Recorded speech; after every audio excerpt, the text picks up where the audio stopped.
Հարգելի քաղաքացիներ, ընտրակաշառքը եւ կոռուպցիան Հայաստանի Հանրապետությունում քրեորեն պատժելի արարքներ են։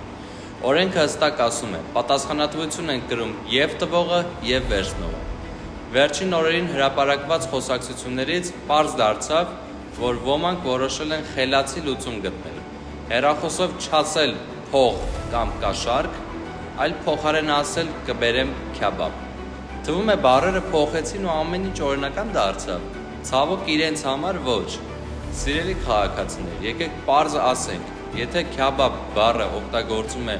փող բառի փոխարեն, ապա դա նույն ընտրակաշառքն է։ Օրենքը չի դատում բառերը, այլ դատում է արարքը։ Հունիսի 7-ին մեզ սպասում է վստահ հաղթանակ արդար ընտրությունների, օրենքի եւ պատասխանատու հասարակության հաղթանակ։ Բայց դրա համար անհրաժեշտ է, որ յուրաքանչյուրս լինենք զգոն։ Մի ընկեք նման կոդավորված առաջարկների հետևից։ Ինչ անուն էլ տան, քյաբաբ, նվեր, հյուրասիրություն, եթե նպատակը ձայն գնելն է, դա հանցագործություն է։ Ընտրեք խելքով, ոչ թե կոդերով։